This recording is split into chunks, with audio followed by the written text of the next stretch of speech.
Một đêm nọ Diana xuất đi và người anh trai đã vô cùng bất ngờ khi nhìn thấy bên trong khu sân sau có rất nhiều xe cảnh sát đậu ở đó.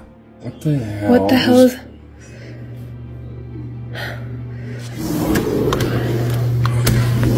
Here. Look, I was telling you there was the light was on. He's not coming out. They're doing a check. Oh, okay. Có vẻ như khi đó cảnh sát đang kiểm tra kỹ lưỡng chiếc xe kéo. Điều đó cho thấy đã có chuyện gì nghiêm trọng xảy ra. Diana cho biết chiếc xe kéo này là của ba cô và hiện tại ông đã cho một người nào đó thuê nó. Nhưng đã hơn một tuần, họ không còn thấy người thuê đó nữa. Và đó cũng chính là lý do cảnh sát ở đây để tiến hành kiểm tra chuyện gì đang xảy ra bên trong chiếc xe. Và họ đã phát hiện ra một điều đáng tiếc là người thuê xe đã qua đời. Nhưng chi tiết quan trọng trong cảnh quay này của Diana không phải là sự ra đi kia. Vì trong khi ghi hình như thế, Diana và anh trai hoàn toàn không biết người thuê xe đã qua đời. Họ chỉ đơn giản ghi lại sự náo động đang diễn ra ở khu sân sau mà lại là cảnh sát. Và khi họ đến gần chiếc xe kéo hơn, Diana đã vô tình bắt trọn một khoảnh khắc kỳ lạ không thể giải thích sau đây. So wait, you said the light wasn't off? Yeah, exactly. And I knew that something was going on. That's a lot of cops. Holy shit, the hell?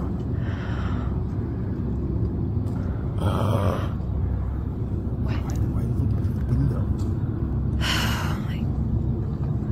Oh my god, they're calling. Yeah, they're coming out.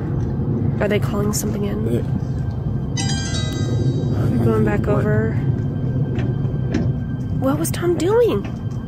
Is there like an app you can check or something to figure out? Jesus. I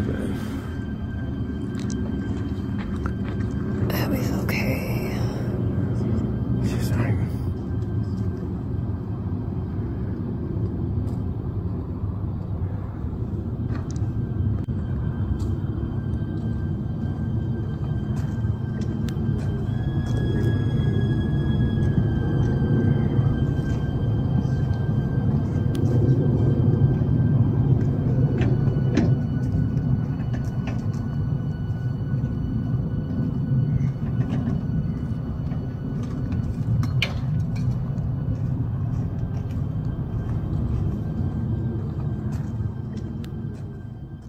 Khi đó người anh trai và Diana hoàn toàn không để ý đến cái bóng nhỏ bé này, nên họ không chắc nó đã từng xuất hiện ở đó. Tuy nhiên trong cảnh quay, cái bóng nhỏ bé hiện ra rất rõ, có thể dễ dàng nhìn thấy. Nhưng càng lạ lùng hơn khi nó lại biến mất rất nhanh như thế này.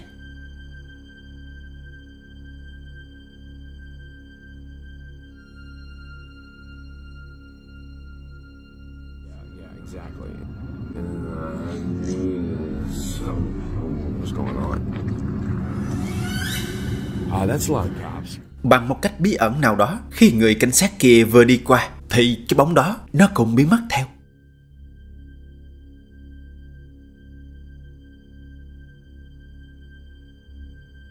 Vài ngày sau, Diana và ba cô quyết định đi vào trong xe kéo để xem sự việc ra sao. Nhưng sau đó Diana vô cùng hối hận khi đưa ra quyết định đó, bởi đã có những điều kỳ lạ không thể giải thích xảy ra như thế này. Okay. Oh my goodness. Oh, great. Oh my god. Jeez. Oh my god. What was that? Ngay khoảnh khắc Diana dự định bước vào, một con quạ khô quắt không biết từ đâu bất ngờ rơi xuống trước mặt cô. Oh my god. Jeez. Oh my god. Nhưng đó chỉ là sự khởi động cho chuỗi sợ hãi xảy ra về sau khi cô gái theo ba mình vào trong xe.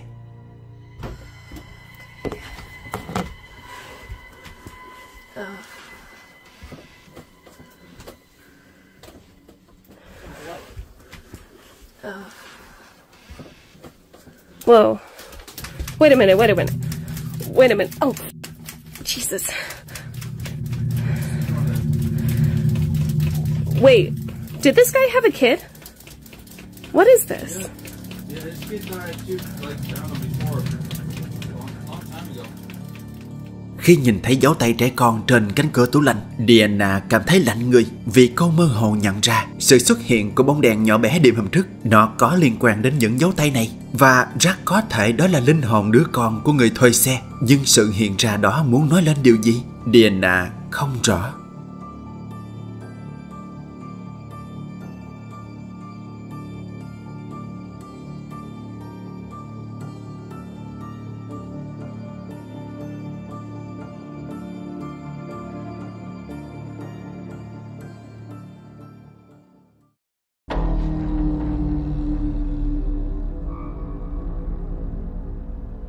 Một cô gái có tên là Tara đã nói rằng khi còn nhỏ cô đã sống trong một ngôi nhà luôn có những điều huyền bí xảy ra. Đến khi lớn lên cô nghĩ rằng thứ đèn tối đó đã bám theo cô từ ngôi nhà cũ đến căn hộ mới này. I'm going to tell you a ghost story. It's a true ghost story. And I believe that whatever it is has followed me. Tara nói rằng cô thường nhìn thấy những cánh cửa tủ trong bếp tự mở ra như thế. Và điều kỳ lạ rõ ràng nhất là con mèo của cô. Nó luôn ẩn mình ở những nơi kín đáo, giống như là nó đã nhìn thấy và rất sợ một thứ gì đó vậy. Và cho đến hôm nay, mọi chuyện xảy ra trong nhà cô đã trở nên đáng sợ hơn rất nhiều. I'm on the phone with my stepdad today, right? Who's there with you? And I was like, what do you mean? He goes, who's there with you? I was like, no one, why? And he's like, who's that guy talking? I'm like, I'm here completely alone. What do you mean? He's like, there's a man talking. Like, just as loud as you right now. And I was like, I don't hear anything. And then he said it stopped. Kỳ lạ hơn nữa, khi những vết xước bí ẩn này bắt đầu xuất hiện trên những tấm kính cửa sổ nhà cô, nhưng không phải bên trong.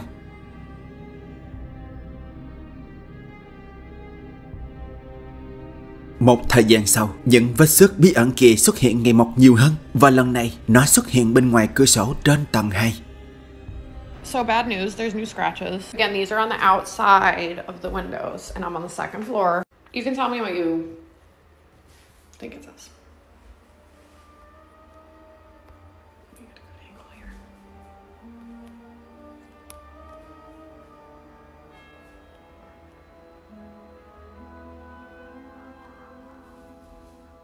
I don't know what it says, but it looks like it's like 4 letters maybe. Again, this is on the outside of the window, you can see. Second floor. But I'll show you, these are definitely on the outside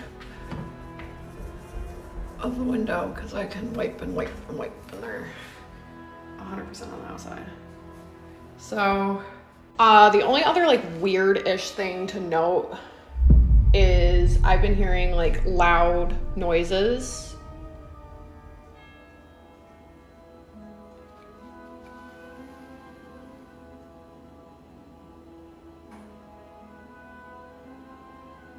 Am I That's Jackie. Oh my god, thank god.